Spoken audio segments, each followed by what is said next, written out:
دسته اطلاعاتی است که ما اگر بیم یک مقدار پولی خود ما بر بگردیم در هر بانکنوت ما که وجود داره، آیا واقعا با همین قدر ظرافت، سیاست و خط فکری ما گنجانده شده یا نه، ولی ما تنها به مسابقه یک پول درآمدی از این استفاده میکنیم.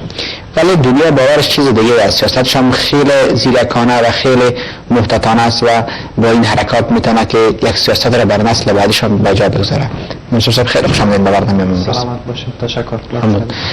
آغاز میکنم منصور صاحب، اطلاعات میشه کمکی معلومات بدید برای بیننده ها که امروز ما در مورد کدام بخشا حرف میزنیم و اطلاعات چی شما امروز را نکرد در برنامه؟ اعوذ بالله من الشیطان الرجیم. بسم الله الرحمن الرحیم. رب اشرح لی صدری و یسر لی امری واحلل عقدة من لسانی یفقهوا قولی. صدق الله العظیم. امروز ببینین هر روز مردم در گوشه و کنار دنیا با دلار داد و ستد میکنن، بخصوص با یک دلاری. آیا مردم تا امروز دقیقا متوجه محتویات ازی شدن؟ آیا از سال چاپ و نشر و پخشش چیز میفهمن؟ آیا میفهمن که بعض علائمی که در دلار بخصوص یک دلاری موجود است چی اهداف میرسانه؟ امروز کوشش میکنم که در برنامه شما از بعض محتویات از این پرده برداری کنم. دقیقاً. بفرمایید استاد، دوستان تصویر میگیرن. از یک دلاری آغاز میکنیم. بله، از یک دلاری آغاز میکنیم روی علاماتش. بله. دلار در سال 1785 میلادی توسط کنگره امریکا به تصویب رسید. بله. پیش از دلار در امریکا، در پیش از استقلال امریکا، پول لیره انگلستان در 13 ایالت مهاجرنشین شمال امریکا قابل داد و ستد بود. در جریان انقلاب سکه اسپانیوی نقره در امریکا طریق مکزیکو در داخل امریکا داخل چالش بود که نام از او سکه بود دلار. نام دلار از دلار اسپانیوی اقتباس شده. سکه اسپانیوی دلار 3 قرن پیش از پیروزی انقلاب امریکا در دلار از طریق اروپا توسط اسپانیوی ها به امریکا آمد و در مستعمراتش قابل چالش بود. مهر عظیمی که در دلار گنجانیده شده عبارت از اینمی مهر ملی امریکا می باشه که بسیار مهر مهم است. مهرها در طول هزارها سال به عنوان یک سند که بر مالکیت ها اعتبار می بخشید، ایجاد امنیت می کنه، دیگه اعتبار می بخشه خود ارگان دولتی را. چاپ و نشر شده و کشورهای مختلف و اقوام مختلف از این مهرها به می اهداف استفاده می کردن و می کنن. بنابراین کنگره امریکا در سال 1776 میلادی به یک کمیته 5 نفری وظیفه سپرد تا مهر امریکا را طرح و دیزاین کنند. این کمیته 5 نفری 3 نفر شامل بنیامین فرانکلین، جان آدامز و توماس جفرسون بودند.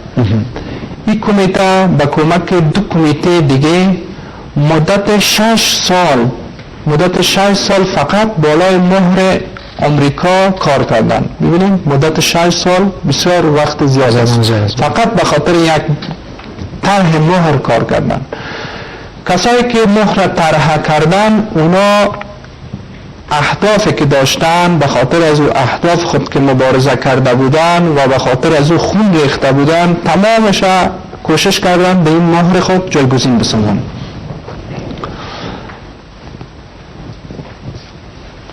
بله. همین بال چپ مهر که عقاب که ببینین، همین عقاب که است در مهر امریکا اصلی ترین نماد است. و پیش مردم امریکا بسیار یک عکس با ارزش است و عقاب بیانگر چی؟ بیانگر قدرت، بیانگر توانایی است و مردم.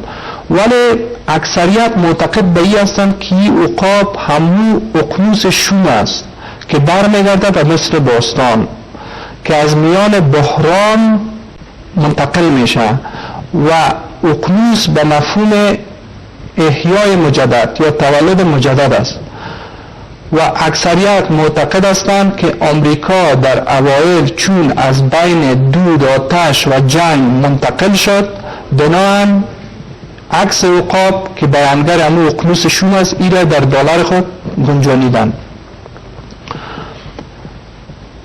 دیگه ای که امی عقاب نزد خدای خورشید مصر باستان مقدس بوده و با خدای خورشید به نام امن را ارتباط نزدیک با عقاب داشته با عقاید اونا. بنان امی حال فهمیده میشه که این عقاب نماد خود مردم امریکا نیست بلکه نماد مصر باستان است که برمیگرده به تاریخ گذشته مصر و عقاید مردم مصر. دیگه در امی چیز بال عقاب ما میبینیم که یک بال از این متشکل از 33 پر است، بال دیگهش هم متشکل از 33 پر است. این عدد 33 چرا تکرار شده در مهر امریکا؟ عدد 33 مبین 33 رتبه فراماسونی در بین فرماندهان توطئه است. این گروه 33 نفری فراماسونی بزرگترین و قویترین گروه در قضای جهان شناخته میشه.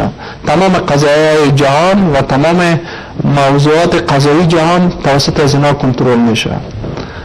من پی حال یکی از نویسنده های امریکایی در کتاب خود می نویسد که بزرگترین سازمان مخوف جهان در شرایط فعلی علمی گروه 33 نفری فراماسون است که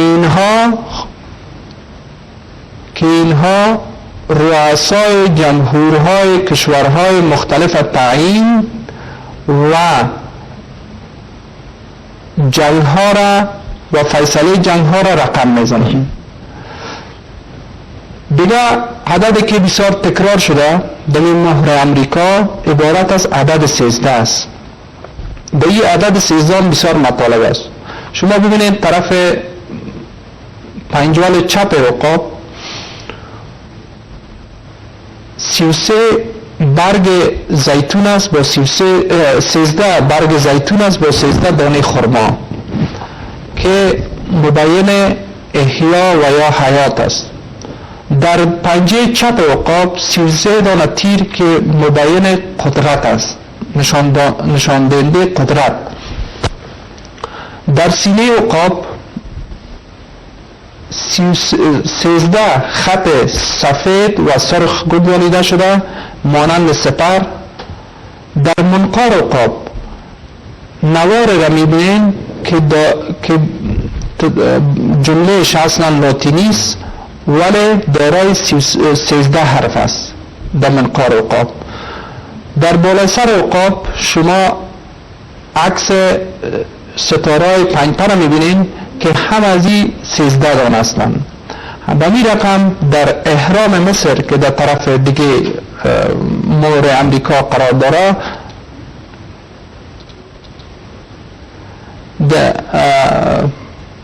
در اینجا اینمی احرام مصر دارای 33 طبقه است، دارای 13 طبقه و دارای 72 خشت است تشکیل شده. عدد 13 چرا مکررا تکرار شده در دلار؟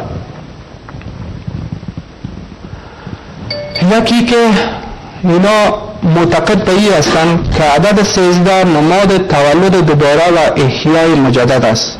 بنابراین در عدد 13 بسیار زیاد احترام قائل هستند و عدد 13 را یک عدد شیطانی و اهریمن می‌دانند. شما هرگاه دوستایی که با هواپیما سفر کرده باشند حتما متوجه شدند که در سالون هواپیما مسافربری چوکی نمبر 13 وجود نداره. چرا؟ به خاطر که این فرمانده ها یا بنیانگذاران سازمان توطئه هرگز نمیخواهند که کس دیگه به کرسی نمبر 13 تکیه بزنه. از او خاطر هواپیمایشون دارای عدد 13 نیست، چوکی نمبر 13 نیست. هرگاه از پیشان پرسان کنی که چرا نمبر 13 اینجا تکرار نشده، میگن که این نمبر شوم است. هرگاه اگر ای بوینگی که ساخت شما یا ایربسی که ساخت شما است عدد شوم است، پس شما در دالر که واحد پول رسمی تانه چرا عدد 13 را بار بار تکرار کردین در جاهای مختلفش. از جهت دیگه عدد 13 بیانگر همبستگی بین سازمان مخوف دنیا به نام ایلومیناتی یا روشنفکران است. این سازمان متشکل از 13 فامیل سرمایه‌دار و سرشناس سرتاسر دنیا هستند. این عکس هم از اونا بله. این عکس مربوط بنیانگذاران سازمان مخوف ایلومیناتی یادم به نام آدم رشاد یاد میشه و این در اوایل به صفت یک بادریفندر یا مبلغ مسیحی در یکی از کلیساهای ایفای وظیفه می نمود. از اینکه این افکار ضد انسانی داشت، ضد بشری داشت، این از کلیسا خارج ساختن. این شخص با کمک شیطانای انسی و جنیش بر ریاست یکی از بانک‌های رسید. از طریق از این پست بانکی این تانست به گوشه و کنار دنیا سفرهای متعدد داشته باشه. این به کشورهای مختلف سفر کرد و با سرمایه‌دارترین و پرنفوذترین مردم دنیا این دیدار گفتگو کرد تا اینا را با خود متقاعد بسازه که اینا به خاطر یک هدف واحد حرکت کنند. هدف واحد از یا چی است؟ ایجاد حکومت واحد در سرتاسر کره زمین هدفشان است. این 13 گروه که با اینا همدست هستند عبارت است. بله، تا دقیقا یک تا تصویر مسلسل پیدا میکنن، ما صحبت ها را ادامه میتیم. بله، امین هستم. بله، بفرمایید مسلسل. شما ببینید که مربوط فامیل های مختلف میشه. استار، بندی، کانگرس، دیپان، فریمن، کندی، لی، اونسس، راکفلر، راسچایلد، راسل، ویندو، مترومیجن. بله، اینا هستن. اینا کسایی هستند که مربوط یک گروه، یک کشور، یک قوم خاص نیستن، یا مربوط تمام فامیلای سرمایه‌دار میشه که در گوشه‌های مختلف دنیا زندگی میکنن و یا با هم همکار هستند به خاطر آوردن حکومت واحد در روی کره زمین. هرگاه اکثر مردم زمانی که به دلار چشم مندازن و بخصوص به یک دلاری به طرف یک طرف از این فکرشان میشه، این مهر امریکا، نه بر دو طرفش، در حالی که در دلار برخلاف در امین مهر آمریکا برخلاف مهر سایر ملل دنیا دارای درخ است.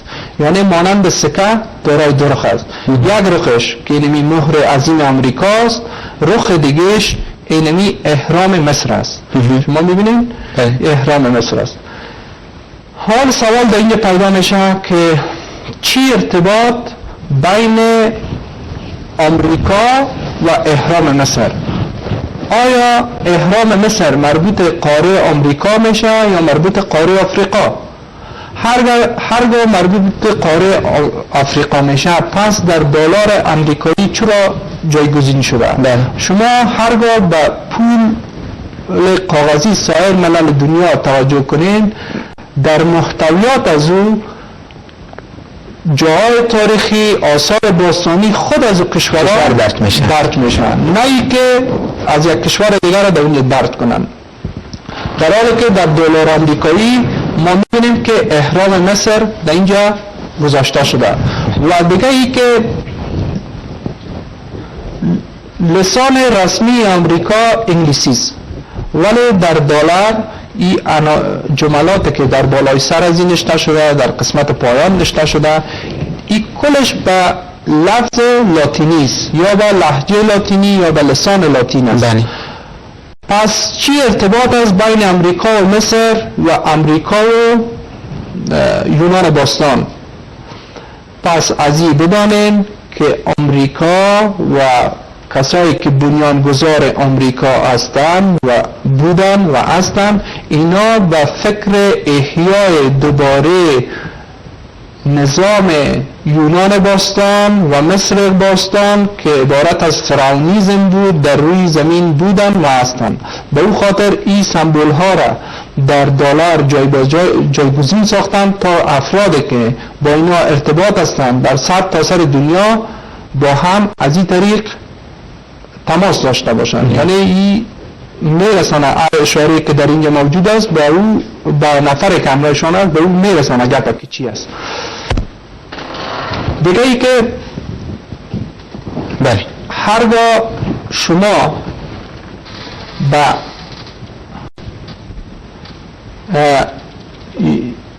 طرفی که مهر عظیم امریکا موجود است به اینجا توجه داشته باشین. در بالای زی ستاره پنجپر است. هرگاه ما بالای از این ستاره پنجپر خط موازی بکشیم، چی به اسمه؟ ستاره ششپر که سمبول یا نشان اسرائیل است، در حالی که این نشان اسرائیل نیست، این نشان مرد و زن بودن به بین ماسون هاست. هرگاه اینمی مور ششپره ما از اینجا بلند کنیم و بگذاریم بر سر احرام مصر، به ما اینی تصویر میده. ببینیم این تصویر به ما میده که هر کنج از این تقاطع پیدا میکنه به یک حرفی که به زبان لاتینی در بالا نشته است. شما میبینید هرگاه این حروف نامنظم ما بخوایم منظم بسازیم به ما چی به اسمه؟ لفظ ماسون. لفظ ماسون به اسمه.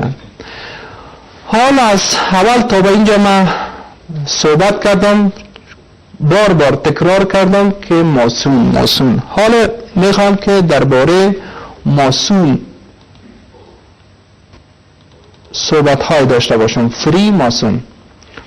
ببینید یک بحث بسیار تاریخی است که هرگز نه در CNN کس شنیده، نه در BBC شنیده و نه کس به کس این موضوعات مخفی را آشکار میسازه. بنابراین از تماشاچی ها خواهش من است که بسیار متوجه باشند به این بسیار باریکی است که افکارشان انشالله که در قبال سایر مسائل دنیا تغییر میده. فری و مفهوم آزاد، ماسون و مفهوم بناکار، استادکار، تعمیرکار، یعنی تعمیرکارهای آزاد. این به چی مفهوم است؟ شما ببینید زمانی که الله در قرآن ذکر میکنه قصه آدم علیه السلام، وقتی که آدم علیه السلام خلق شد، الله به ابلیس امر کرد که تو آدم سجده کن. ابلیس تکبر ورزید، غرور کرد، سرپیچی کرد. بنام الله ابلیس رانده شد.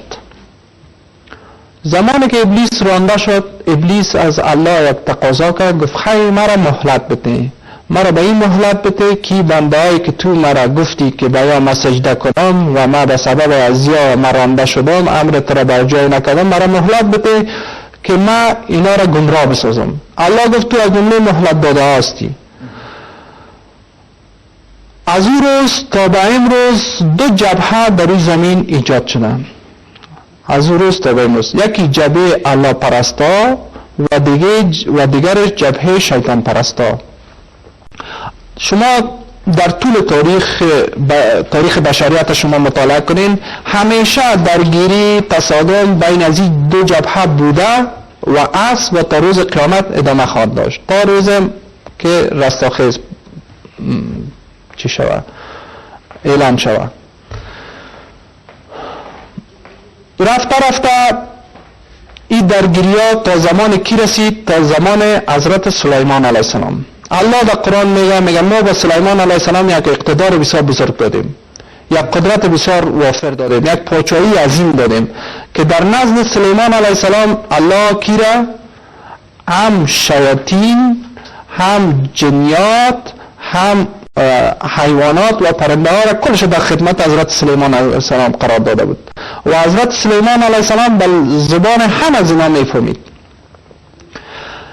از همه بخصوص در نزد سلیمان علیه السلام 72 بزرگ شیاطین قید بودن یا اسیر بودن که فقط به امر سلیمان علیه السلام کار میکردن. سلیمان علیه السلام از اینا به خاطر امور شاقه استفاده میکرد، سرشان امور شاقه را پیش میبرد، مثل ساختن مساجد، ساختن قصرها، ساختن جای عامل منفعه، سر همی بزرگای شیاطین میکرد و یا در قیدش بودن.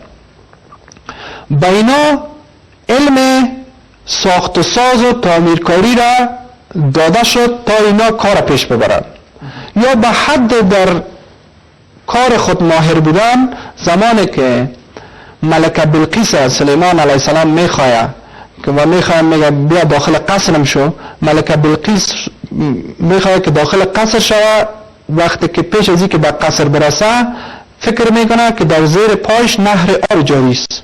این دامن خدا بلند میکنه که نباید تر شوه. سلیمان علیه السلام تبسم میکنه، میگه دامن تا رها کو، چرا که ایره که تو میبینی این زمین خشک است، آب نیست. ببینید در اون زمانی که تکنولوژی و سطح امروز پیشرفت نکرده بود، ولی اونا چیزی را ساخته بودن که بیننده زمین خشک خیال نهر روان میکرد.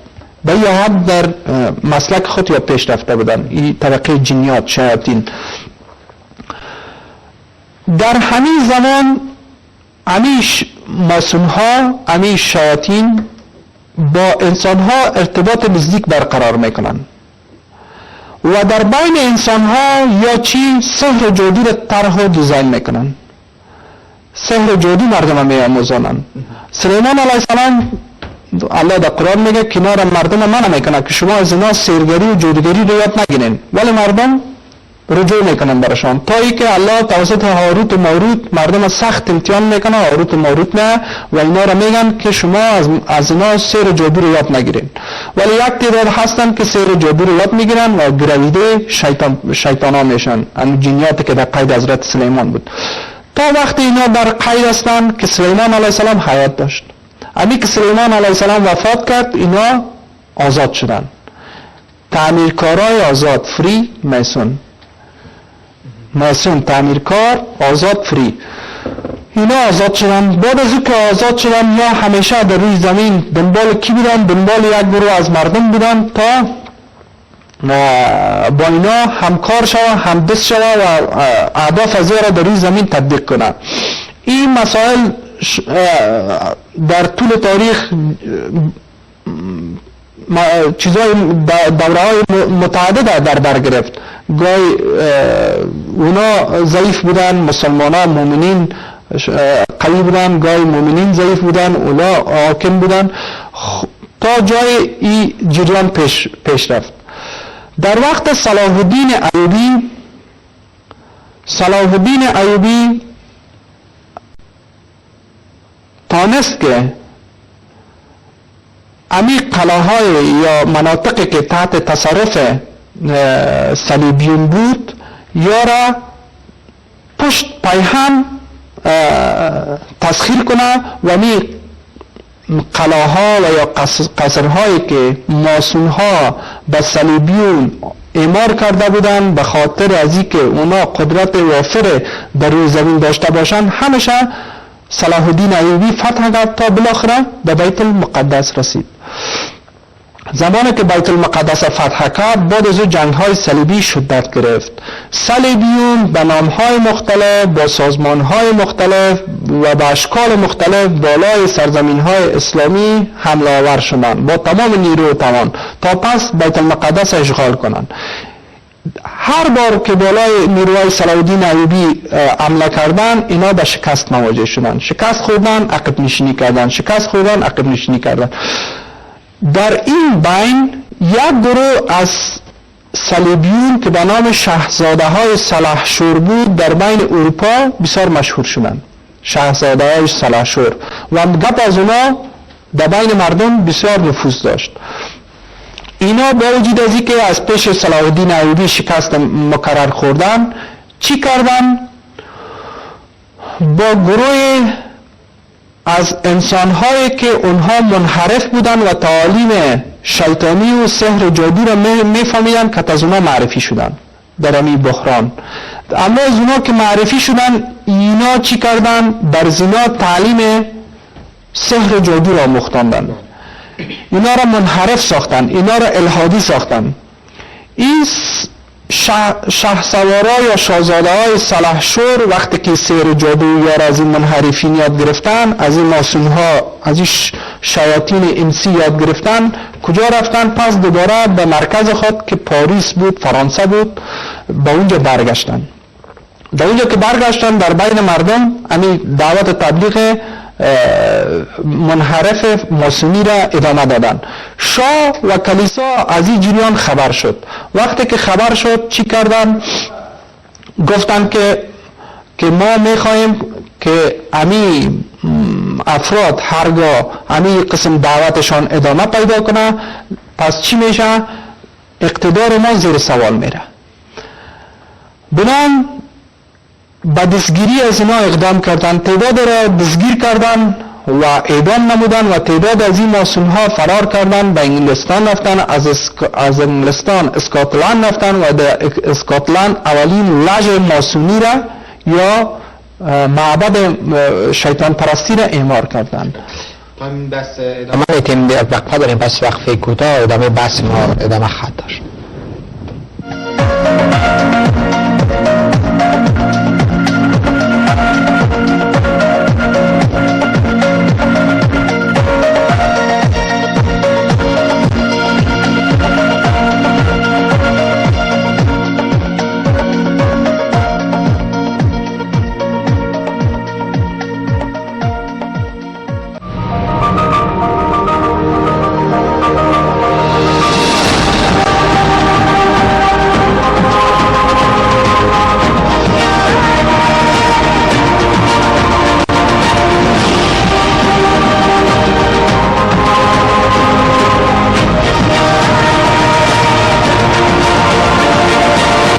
کارهای مخفی را شروع کردن. پیش از انقلاب کبیر فرانسه گفته میشه که تقریبا 400 لژ ماسونی در خود فرانسه موجود بود و اینا دامن زدن موضوعات ایره که شاه ظلم میکنه، شاه فرانسه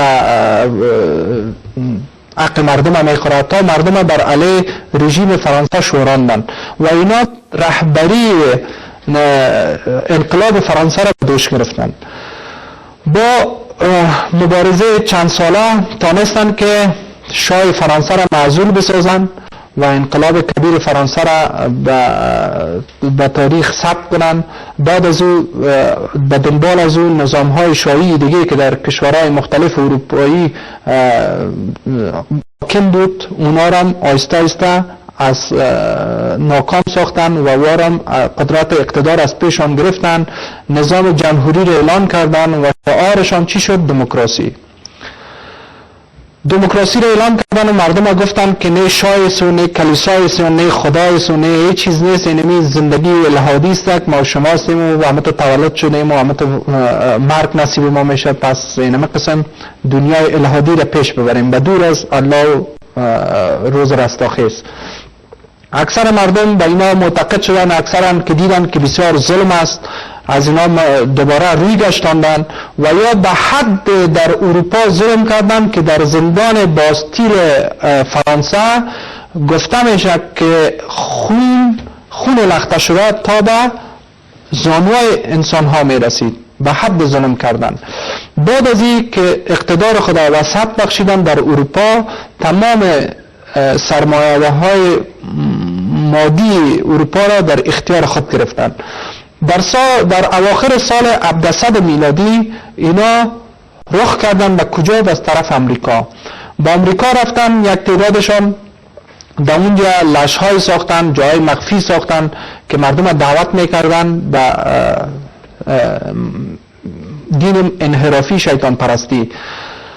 در اوایل به بورژواهای آمریکا یا یک نامه توسط دعوتنامه اونا را جذب کردن به خود.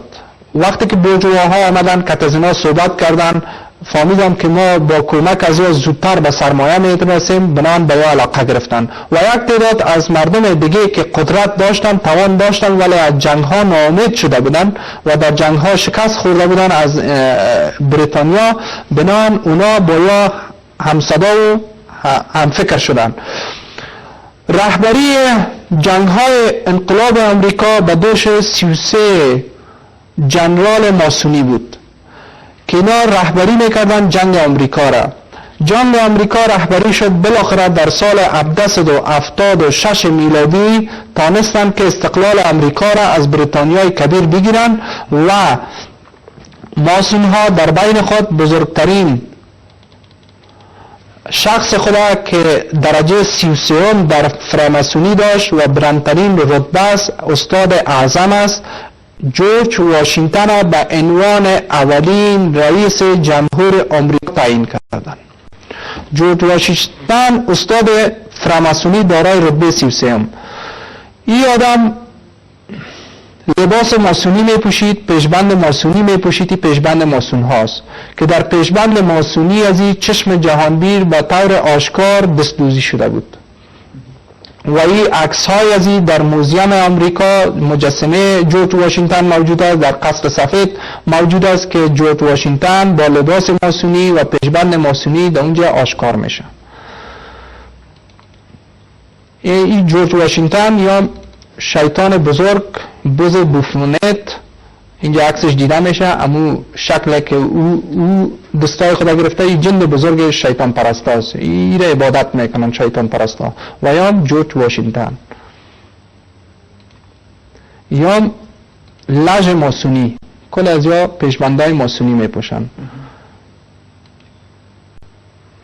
یا دیگه عکس از ما یا این پیشبند ماسونی. تمام اداره امریکا در دست از اینا بوده و هست. اینا این 33 جنرال به شمول جورج واشنگتن در جریان انقلاب امریکا مستقیم از طرف اروپا به خصوص فرانسه هم کمک مالی می شدن و هم کمک نظامی که در رأس از او رئیس جمهور فرانسه رئیس جمهور فرانسه نامش فراموش میشد، او قرار داشت و اینا را حمایت میکرد، به حد حمایت میکرد. دیگه ای که اکثرا وقتی که مردم متوجه به احرام مصر میشن به تعجب میشن که چرا رأسی که در داخل از یک چشمه است از بالای احرام جدا شده و در بالا قرار گرفته، این چرا ناتکمیل است. این چشم را که شما میبینین، این چشم در داخل احرام، اول ای که رسول صلی الله علیه و سلم در لفظ حدیث میگه که دجال یک چشمه است، این چشم دجال است. این چشم در نزد ما چشم لوسیفر یا شیطان که مربوط به یونان باستان میشه چشم لوسیفر است. پیش مردم مثل باستان یونان باستان به اون وقت چشم لوسیفر یک خدایشان بود و این چشم اینا حتی سجده میکردن، حتی سجده میکردن و عالم سجده میکنن و این چشم همیشه به شکل درخشان در لجهای ماسونی جایگزین میسازن. در هر لج ماسونی یا معابد شیطان پرستی که برین حتما بدون از این چشم نیست و در اکثر سایر مناطق دیگه دنیا و امی تعمیرایی که در آمریکا ساخته شده حتما شما چشم ماسونی را مشاهده کرده میتونین و این را همیشه به شکل درخشان میکشن، چرا که میگن این مربوط به خدای مربوط به ستاره صبح هست و ستاره صبح همیشه باید درخشان باشه. و چیز جالب دیگه که در این نشته کرده اینا معتقد به او هستن اویی است که میگن که اینمی چشم لوسیفر شیطان بر تمام دنیا نظارگر است، یعنی تمام دنیا را میبینه تا وقتی که چی نظم نوین جهانی در دنیا حاکم شود. شما در پایان دالر میبینید که اینجا نشته کردن یک جمله به نام یک جمله لاتینی نشته کردن نواس، اینجا نواس اردو سولیریوم به معنای نظم نوین جهانی یا نیو اوردر می باشه، نیو اوردر می باشه. یعنی جمله را کینا در اینجا نشته کردن. دیگه ای که در قسمت بالای از این که دارای 13 حرف است به لفظ لاتینی نشته شده اونیون کپیتیس، به مفهوم چی؟ به مفهوم خدا با ماست. هرگاه اینا اعتقاد به خدا دارن پس این لفظ یا این جمله را چرا بالای سر از این چشم نشته کنن، در حالی که در یک جای دیگه از دالر هم ما میبینیم که این لفظ تکرار شده اینجا In God we trust به انگلیسی تکرار شده. پس اینجا که شما ذکر کردین بالای سر از چشم باز چرا ذکر کردین؟ پس از این فهمیده میشه که خدا از اینا اونمو چشم لوسیفر و شیطان است که به او عقیده دارن و میخوان که حاکمیت از او به دنیا ده و زمان این حاکمیت از او تطبیق میشه وقتی که یا به هدف برسن باز امی قسمت نامانوسی که جداست از احرام مصر این بالای احرام نصب میشه، وصل میشه. در پایان احرام اینجا به زبان لاتینی جمله نشته شده. هرگاه ما این جمله را برگردانیم به ابجد به ما تاریخ چی را میده؟ 1776 تاریخ استقلال امریکا را از بریتانیای کبیر میده.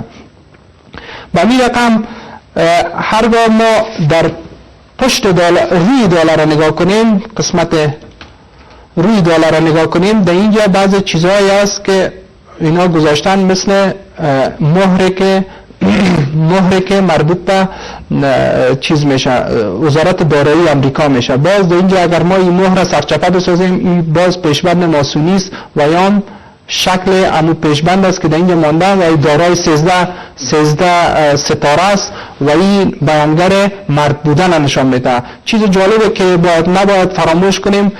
شما چی فکر میکنید که امروز تعداد ماسون ها در سطح دنیا از 6 میلیون نفر تجاوز کرده؟ شما چی فکر میکنید که چند فیصد از این زن باشه، طبقه اوناس باشه؟ ما فیصدی رایره که نمیتونیم بشویم. فیصدی طبقه اوناس در بین از این 6 میلیون ماسون صفر است. یک نفر از طبقه اوناس هم در بین خود اینا جای نمیتن یا معتقد هستند که طبقه اوناس، ما میگن که طبقه اوناس یک جنس نجس است و اونا فقط به خاطر نسل آوردن و خوشگذرانی به ما به درد میخوره. دیگه ما اینا را در سطح رهبری خود جای نمیتیم چرا که اینا راز ما را شاید افشا بسازن. بعضن هیچ معتقد نیستن و جالب این است که در کشورهای مثل افغانستان، کشورهای فقیر افغانستان و سایر ملل دنیا بازیا داد از چی میزنن؟ داد از حقوق زن میزنن و فمینیستی را در بین مردم رایج میسازن در حالی که خودشان هیچ اعتقاد به این چیز ندارن. دیگه اینجا یک چیز جالب دیگه که در روی یک دلاری موجود است وقت محدود است. من کوشش میکنم خلاص کنم.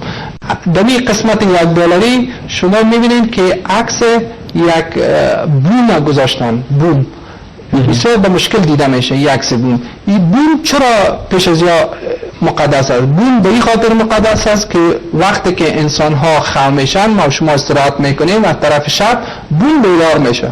یعنی که ما شب بر شما کنترل داریم و دیگه چی که بوم گردن خود 160 درجه میتونه دور بده. یعنی ما به هر طرف که شما باشیم ما مشرف هستیم، ما شما رو دیده میتونیم، اما هم بیدار هستیم، هم شما رو دیده میتونیم. در $1 به قسمت بالای بوم بسیار به شکل مخفی جایگزین ساختن.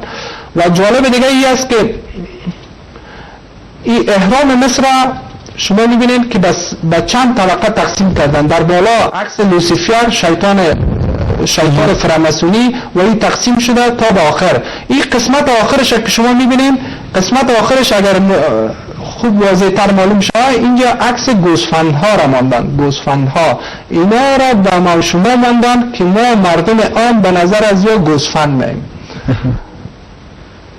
به این معنا که شما به دنیا میایین، بعد از اینکه به دنیا آمدین واکسین‌های مختلف بالای شما تطبیق میشه که از محتویاتش هیچ خبر نیستین، فقط به نام واکسین سر شما تطبیق میشه. بعد از اون خوشبخت‌ترین شما داخل مکتب میشه، به مکتب میره. مکتب که خوان در اونجا در مکاتب هم اکثرا تعلیمات ماسونی است. این مردم تانوز نمیفهمن. همون چیزایی است که سیستم درسی طور جور شده که شاگرد آهسته آهسته فارغ که میشه ماسون میشه، ولی او دا خود نمیفهمن. تمام افکار ماسونی را. دیگه بعد از اینکه از مکتب شما یک چند لحظه از مکتب فارغ شدین، باز خوشبختتان به پانتون میره. وقتی که پانتون رفتن از اونجا فارغ میشن، باز شاید به یک تعدادش کار پیدا شده. کار که پیدا شد باز ما از پیشان مالیه میگیریم، مثل گوسفند ماره از ما مردم هم به نظرشون مالیه میگیریم تا که بمرن و یک نسل از اونا بانه. دیگه در دلار یک چیز مهم دیگه هست که اگر شما قسمت پایان دلار را مشاهده کنین، اینجا میبینین به شکل جال مانند است. 4 طرف از این جال است و هم به جال اشکال از احرام مصر. به این معنا که ما شما را در توسط از این دلار در جال خود میگیریم که امروز این تطبیق هم شده. با $1 اگر بخواین کسی را پادشاه میسازن، شاه میسازن، رئیس جمهور میسازن، کسی را دیگر را بخواین در بندی خانه میندازن با $1. یعنی ما شما را در جال میگیریم. بنابراین پیام ما به عنوان آخرین صحبت به مردم مایی است. به مردم مایی است هرگاه میخوان که از این زندگی گوسفند مانند خلاص شوند و جال را که ما برشان مرتب ساخته و جال پاره کنند و از این زندگی فارغ دهند، پس یک را دارند. او رایی است که به الله صادق باشند، توکل به الله کنند، مطابق اوامر الله زندگی کنند، سنت رسول صلی الله علیه و سلم رسم و مظهر خود قرار بدن، به او حرکت کنند، دیگه هدایات قرآن سر خود تطبیق کنند. به غیر از اون مثل سابق این ماسون ها با این دو گزیده که یکی پیسه است و یکی دیگه سلاح جنگی است، بالای ما حمله کردن و حمله میکنن و همونطور که زندگی گوسفندی داشتیم اینمی را سر ما تطبیق میکنن. و آخر دعوانا الحمدلله رب العالمین. خیلی خوش آمدید در برنامه بازم و اطلاعات خیلی جالب بود که امروز ما در برنامه تندر و شما ارائه کردیم. برسیم که مسئولین دانشگاه ما و از جوانای ما که تازه یک حال هوایی دارن همین را دیده باشن، یک آگاهی کلی برشان داده شود که واقعا اینجا یک بحث خیلی جدی و کلان مطرح است. کل چیز در دنیا که میبینین اتفاقی نیست که تصادفی شده باشه. ما انشالله اگر وقت پیدا شد باز درباره جنگ اول جهانی، جنگ دوم جهانی و این چیزایی که کلش یک برنامه بوده که انشالله خیر صحبت خواهیم کرد. وقت من خیلی محدود است. اطلاعات دیگر هم درباره تندر ممنون سلامت باشیم. بر خلقات در مورد نظام میگفتن که تعضیف حکومت بخشی از افراد در خود حکومت وجود دارند که هر روز زمینه را مساعد می‌کنند برای اینکه این حکومت تضعیف شود و هر روز وضع این حکومت با چالش و مشکلات عدیدی روبرو می‌کنند. صحبت‌ها را از نماینده‌ها می‌بینیم دوباره برمیگردیم. بسیار از سوژه‌ها و خیابان‌ها حل مانده و تحقیق اصول اقتصاد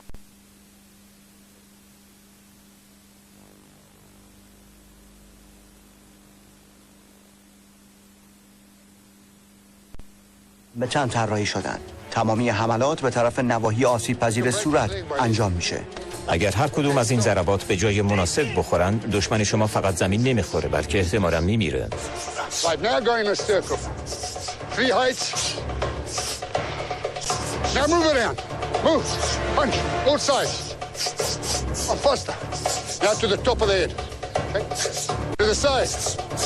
در نهایت پس از یک روز تمرین طاقت فرسا خورشید غروب میکنه. ابری نبود که گرما رو حفظ کنه و دمای هوا سریعاً فقط به چند درجه بالای نقطه انجماد افت کرد. با کاهش دما در شب ما دور آتش در نزدیک کمپ جمع شدیم تا گرم بشیم. Well, I want to explain you fellas something. The Krav Maga is a way of life. You're going to be prepared to fight, and we're going to learn the spirit to fight and never to give up. Tomorrow we're really going into action. We're going to fight one man, you're going to fight two men, you're going to fight three men.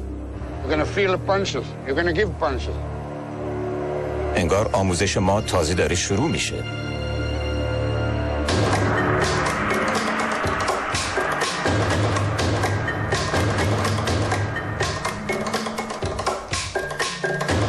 Power punching and kicking, right? Strong. Yes. Always circle. Quick. Always circle. امروز جنگ شدیدترم شده. Faster, faster, faster. It doesn't matter if it's 7 a.m. or 7 p.m. When this sun is out, it's 100 degrees. It's intense. If this doesn't get us ready for our final challenge, nothing is going to. Hala, start punching the body. Work, work. Kicking, punching, low neck. Hit punch, go in a circle, go. Coming in, leg movements. حالا که بدن و مغز ما با وضعیت شرایط سخت آموزشی نظر دنیس اینه که ما آماده رویارویی با آزمون نهایی هستیم. مبارزه‌ای که البته تک به تک نیست.